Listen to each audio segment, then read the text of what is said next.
This is Tell Me What It's Like. I'm Stacey Rain.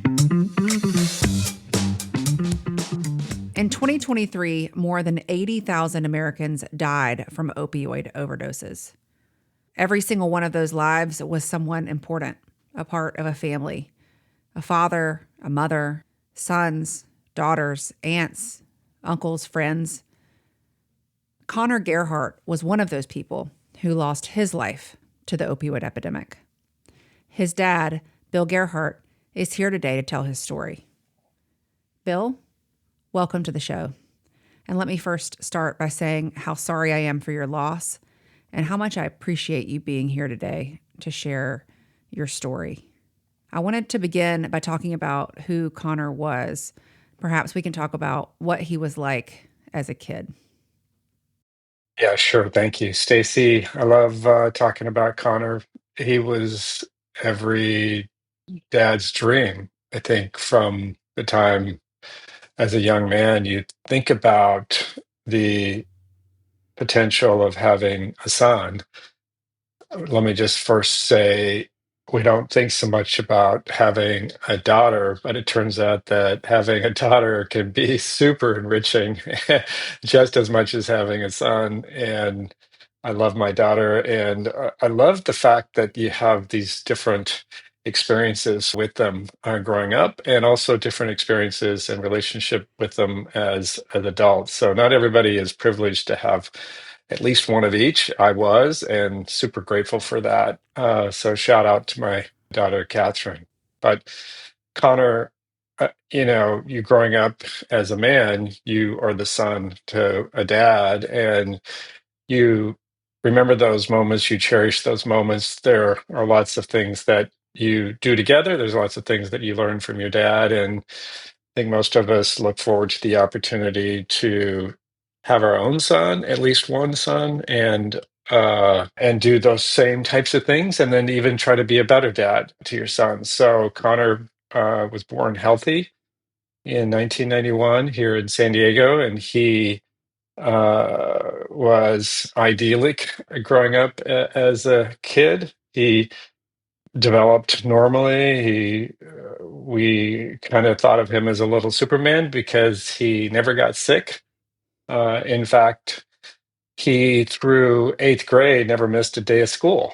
And I remember in Hawaii one time on vacation, and our plane got canceled, and he was desperate to get back to San Diego and not miss a day of school so that he could potentially win a free bike as a result of having no missed days from school.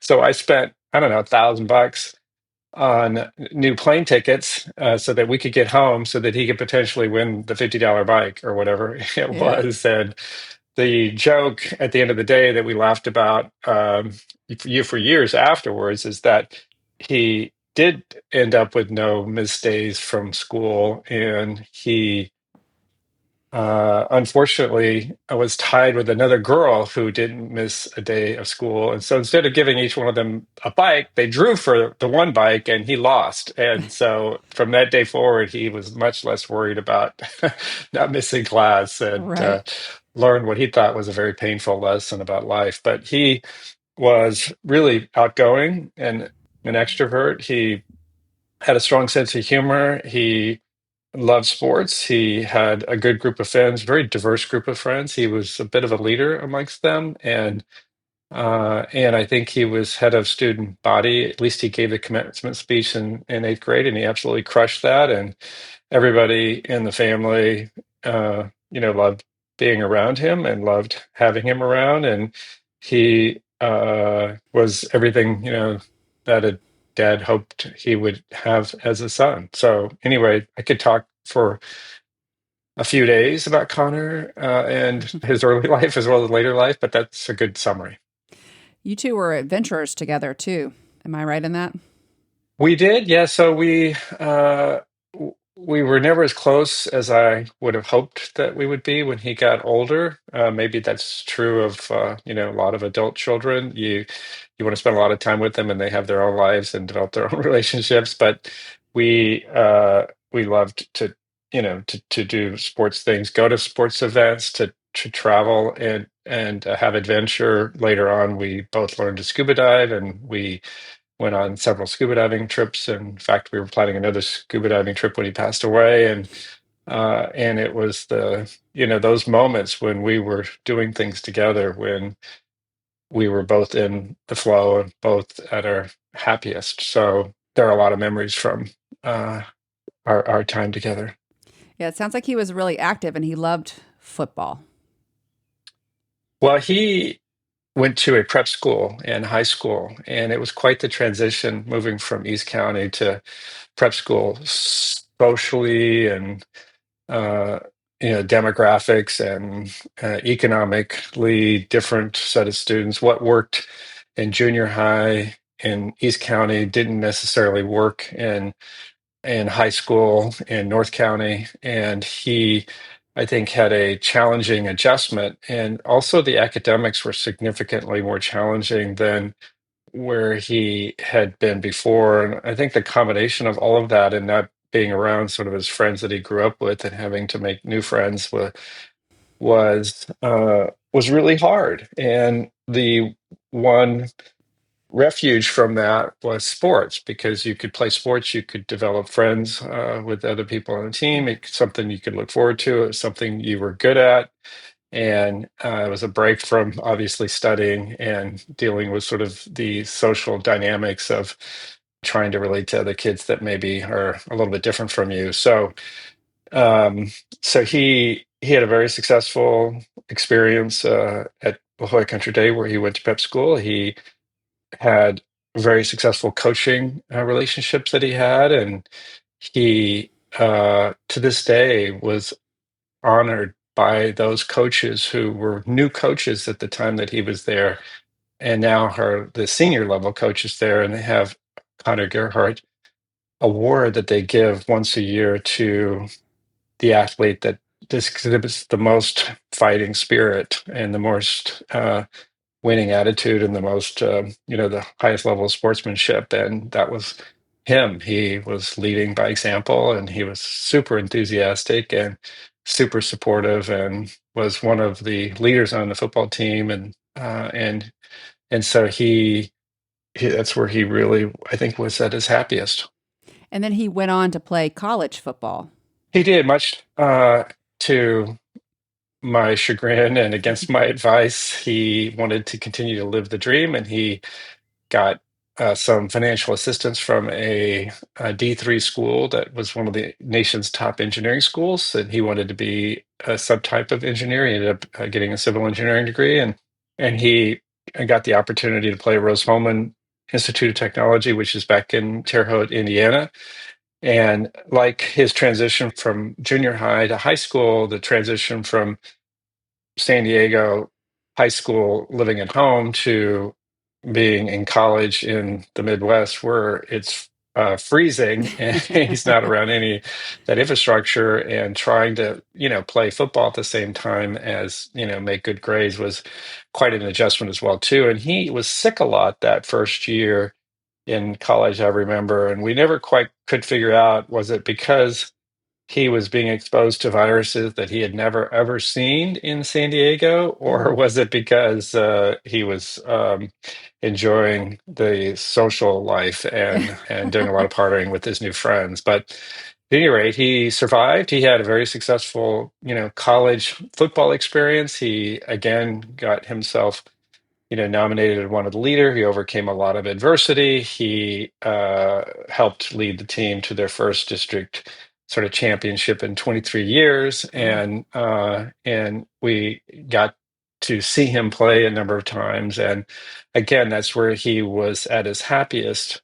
Unfortunately, those successful college football experience came at the expense of his grades and of his health. He had really hard time as a junior finishing his classes and staying on track to graduate on track. And he, partly because he was, I think, self-medicating with whiskey, because in addition to the grades, he had several injuries. He needed some surgeries that he was putting off, and the combination of the maybe a little bit of depression, maybe a little bit of pain and injuries, maybe a little bit of, drinking too much alcohol. It made it really challenging for him. But he came home one summer, and his sister, mostly, and a little bit of help from me, kind of got him into some counseling, got him sort of put back together. She advocated really effectively to get the school to give him one more year. He went back and was able to successfully finish his grades and graduate. So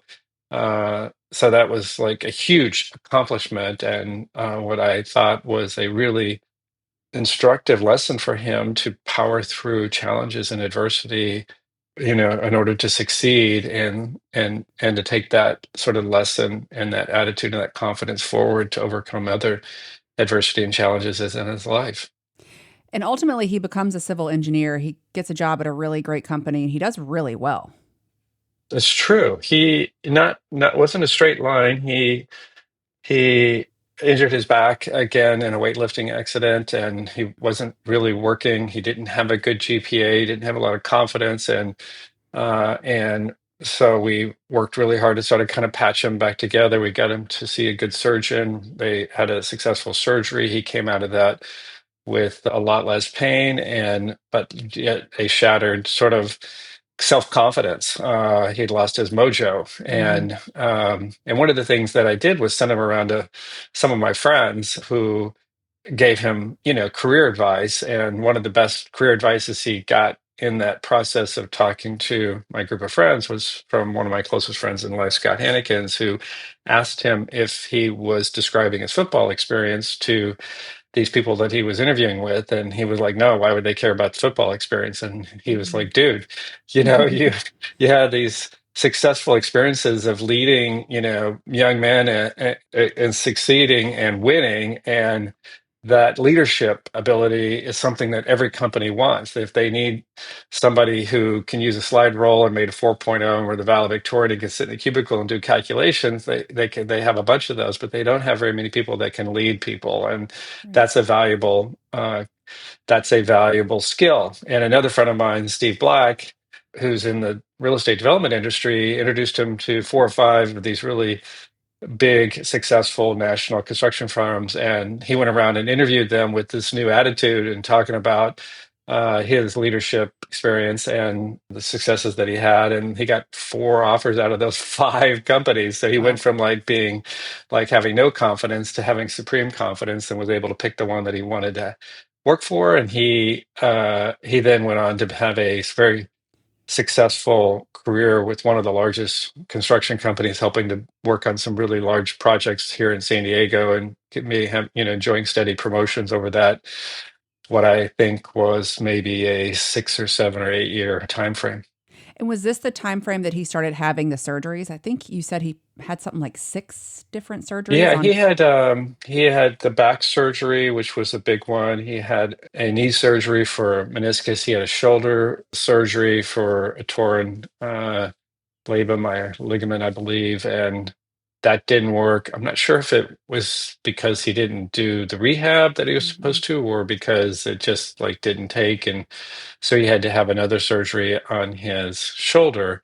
And every time that as you can imagine, you had an injury and you had a surgery, or you had pain, chronic pain, you were being prescribed opioids for those events. And at some point along the way, in retrospect, we learned that he had developed an addiction for those opioids, which wasn't a chronic addiction, apparently, and was more episodic that he had. And in September, I believe it was, of 2022, he needed to have another surgery on a knee, and he filled out a form that said that he wouldn't be on any background medicines before that surgery. And during surgery, they had a hard time getting him under for what the surgeon believed was due to the fact that he had opioids in his system, and that they kept having to give him more fentanyl, which they use in surgical suites to do these outpatient procedures. And so they quickly, did it, and probably gave more than they needed to or should have given anybody to get them under, and then confronted him afterwards. And he admitted that he was on Oxy, which is an opioid, and Mm.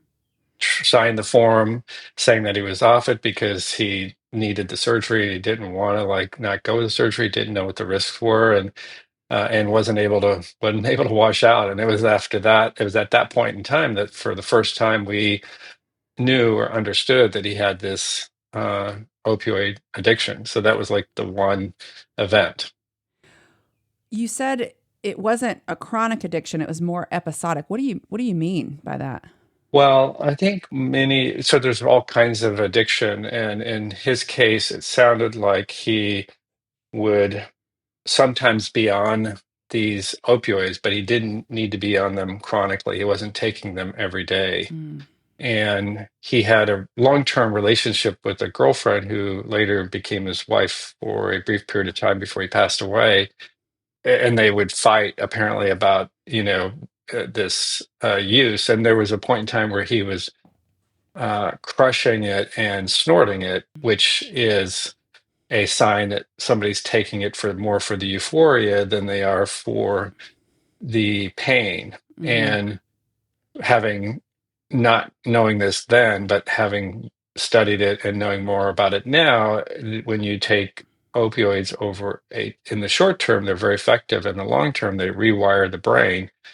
And you have this need to sort of kind of reestablish baseline in terms of your dopium levels. And if you aren't taking it, you get pretty down and pretty depressed. And so in the beginning, you take it to get euphoric, and then you come down to baseline. But over time, you're depressed, and in order to just sort of kind of return to baseline, you have to take it just to like achieve baseline, which is why withdrawal is so hard. It's like Wow. really puts you in a very dark space and for a period of time until the brain starts to rewire that. But it never forgets that feeling. It's sort of the reptilian part of our brain. It's Right. always craving that feeling of euphoria that you get when you take it. And so that's what I mean why it sounded like he was not constant. He had a successful career, didn't miss, Right. much at work, he was highly functioning. He was around family. None of us really knew that Yeah. he, had this issue. That's what I was thinking. It really wasn't obvious. And so it, Correct. Yeah. It was obvious to his girlfriend at the time, but she wasn't saying anything to us until this event happened. And then that's when we parachuted in and tried to get him some help. in that September of 2022. Right. So that's when she brought it to your attention. That must have been shocking for you.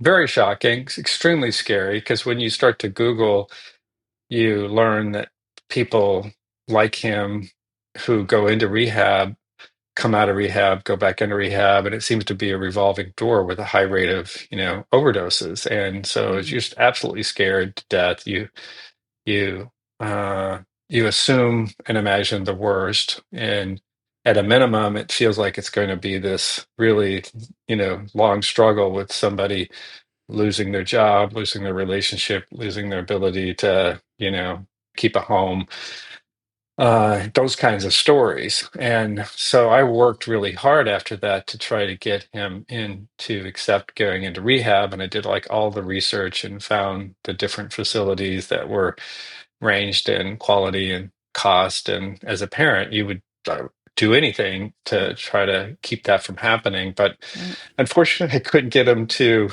agree to go into rehab. I couldn't even get him to agree to like do group therapy on an outpatient basis because in his mind he wasn't like those people, quote unquote. And Mm.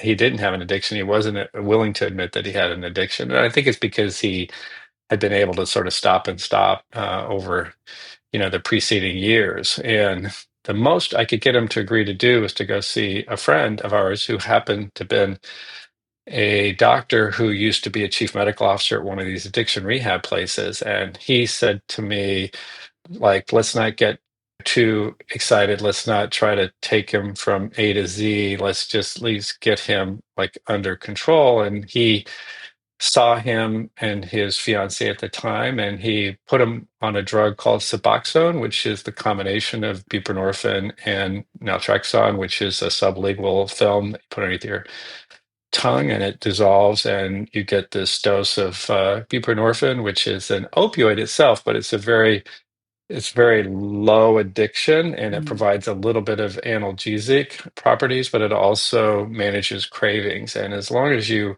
are, and it occupies the receptor, opioid receptor, so it prevents you from overdosing if you, let's say, you wanted to take fentanyl. And if you did take fentanyl or you did take Oxycontin, you or another opioid that had stronger potency, you wouldn't get high from it. And so Mm. it's a great drug, very effective drug for treating people that are going through withdrawal and trying to stay, you know, quote unquote clean. And that's I've not heard of this drug, and that's seems like something that would be super beneficial for people who are starting to battle this. But you then said you've learned a lot since this first episode about how opioids work and the crisis at hand, this opioid crisis. You are in biosciences, that's your career.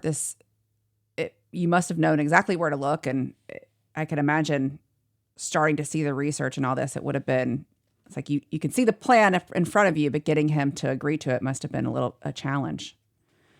Yeah, so it's a good point. I am kind of in the pharmaceutical development industry. I know a lot about pharmaceuticals. However, having said that, I had zero awareness of the challenges of addiction, what drives addiction, what medicines are available to treat addiction, and what the statistics are. And I really hadn't even thought about fentanyl and didn't even know what it was until after he died, because even Mm. up until this point that he died, we thought it was opioid. We thought it was OxyContin, and he thought it was OxyContin that he was getting. And he, like a lot of people are buying OxyContin or Percocet or Adderall from people they know. And what is actually in these pills is fentanyl because it's cheaper to manufacture and it gives Mm. people a pretty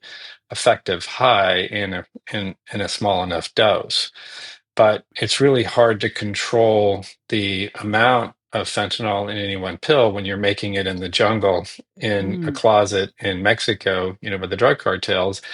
And also, people have different levels of tolerance depending on if they've been using it a long time or if they are using it for the first time.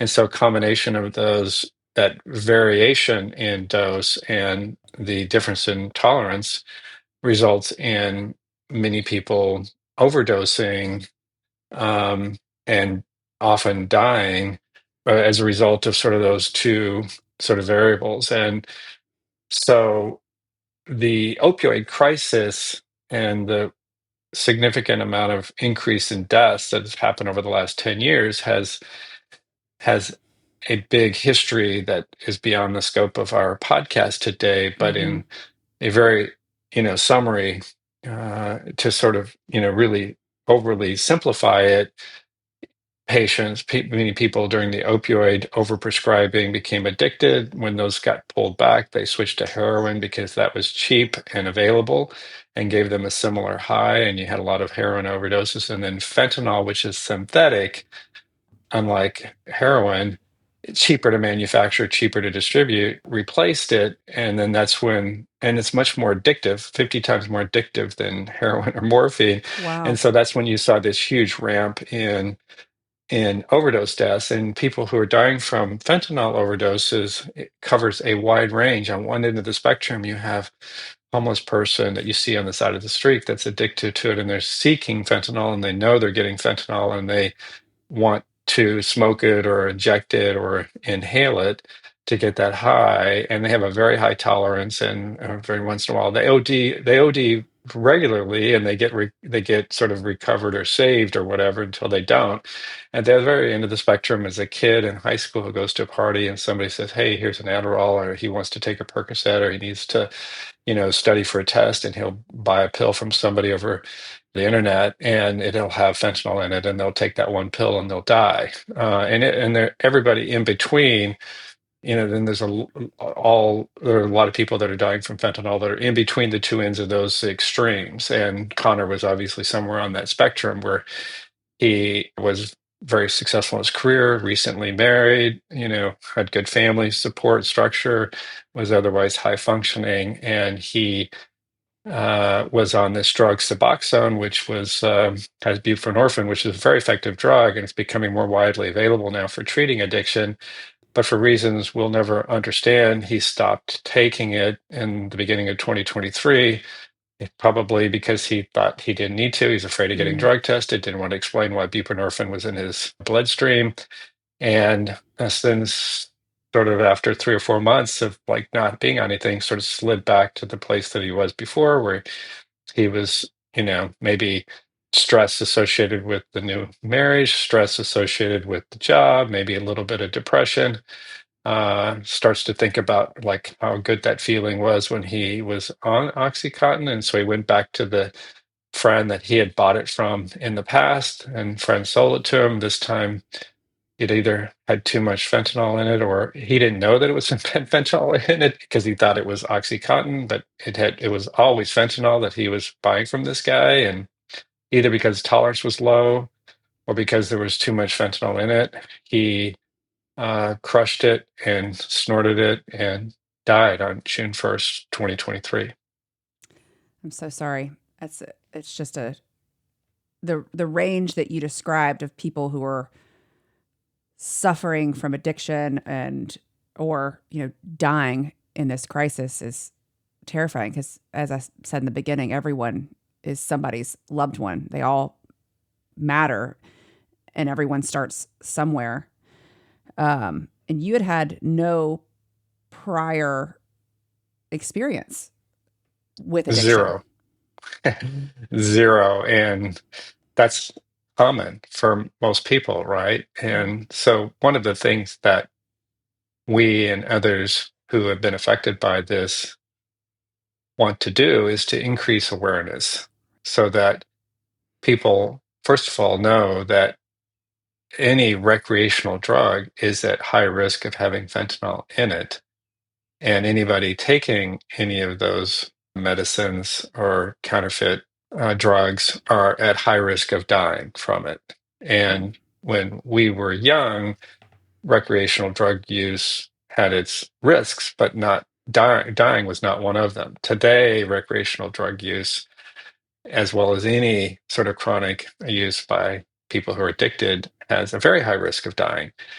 And the two most effective medicines that have come out for treating that, one is called naloxone, which is a spray in the nostril that they can give to anybody who's at risk of dying from an opioid overdose, is a miracle drug because it's safe, free, and effective. And everybody should have these little nasal nose spray, dry powder nose spray device and be comfortable giving it to anybody that they see unconscious at a party, a place of business, on an airplane, whatever, because it doesn't matter if you're having some other medical event, it won't make it worse. It doesn't have any side effects. But if you are overdosing on an opioid, it immediately blocks those opioid receptors and makes whatever you have in your system, fentanyl or whatever, like inert. And so that's like been widely distributed and one of the reasons why overdose deaths have come down. And then the other drug Mm. that's been very effective is these longer acting versions of buprenorphine where it's a once a month injection, and while you are on this drug you have a very low risk of dying from an opioid overdose. And that drug is one of the first successfully commercialized drugs that will now encourage other drug companies to develop other anti-addiction medicines, because before this one drug, commercially it wasn't a good idea to try to develop an addiction medicine because all of that R&D cost couldn't be recovered in terms of commercial sales. There's just a huge stigma around prescribing and taking addiction medicines, and hopefully that's been addressed and it's been sort of solved for, and that'll unleash other anti-addiction medicines as well.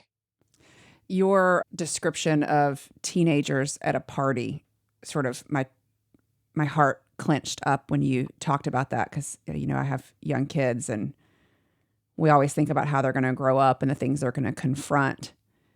Having these, what do you call them? The antidote, I guess. It's not an antidote, but having these drugs that can stop the overdose in its track. Is that the right way to say it? Yeah, it's an antagonist, so it's an opiate antagonist, and which means that it blocks the receptor. And so, a kid is at a party, whatever, and they see somebody having a hard time breathing. Opioid causes respiratory depression. It basically Oh. causes the heart rate and your breathing to slow down. And when you overdose, it causes the breathing to slow down to a stop. Mm. And there's a window of time with which you can give naloxone and get it into there. It gets absorbed through the bloodstream and the nasal passages pretty quickly. And once it's in the bloodstream, then it blocks those opioid receptors so that the fentanyl that's in their system can't continue to hit those opioid receptors. And that enables that person to almost immediately start breathing again. Now, they don't feel very good, particularly if they're Right. not the kid, but if they're the addict because they're addicted to it. And it's like going through withdrawal in from 0 to 60. Mm-hmm. And they maybe start throwing up and have other issues associated with blocking those receptors, but at least they don't die. They're alive. And so all emergency responders, police, ambulances, and others have this a miracle drug, really. And then on the other end of the spectrum, when you have somebody that wants to become healthy and wants to sort of overcome their addiction, and is this drug called buprenorphine, which in the beginning was sort of stigmatized. It was limited because it's an opioid. It was limited in terms of who could prescribe it, who could get reimbursed for it, and it was really restricted. And I think it was the Biden administration that sort of unlocked the restrictions so that it could be more widely prescribed by doctors. And as a result, it has become a very successful drug for treating people who want to go from being addicted to being healthy. And you can stay it on it for a relatively long period of time without any significant side effects. So that's been another really successful tool in the armament. Beyond those two, there are some others, but they're not like methadone clinics and things like that. But there's really not much else beyond that that's really effective. And so there is a need for better medicines, and you see those now starting to be developed in the pipeline. But going back to awareness, every parent should be talking to their kid about the risks associated with taking anything. And Mm-hmm. also, there are fentanyl strips now. So let's say you want to recreationally, take cocaine or whatever it is, you can test it in a fentanyl strip. And if it's got fentanyl in it, it'll turn a different color. Mm-hmm. And that's controversial because, that people don't want their kids or anybody to use things recreationally or even when, they're in college. But Right. it's sort of like telling, being against condoms. Kids are going to have sex. And so do you want them to have babies or do you want them Right. to not have babies, early or out of luck or whatever? Same thing here. Kids are going to recreate, and try and experiment. And do you want them to die or not to die? Okay, well then great. Make sure that they all have fentanyl strips, make sure that they all have naloxone and that they're very careful. And just having that awareness is something that most parents don't have, and certainly a lot of kids don't have. That was part one of Bill's story. Stay tuned next week for part two, where Bill will share how he's working to fight this crisis and what he wants other families to know. If you like Tell Me What It's Like, please share it with a friend and leave a rating and review. You can find show notes and more information at tellmewhatitslike.com. Thanks for listening.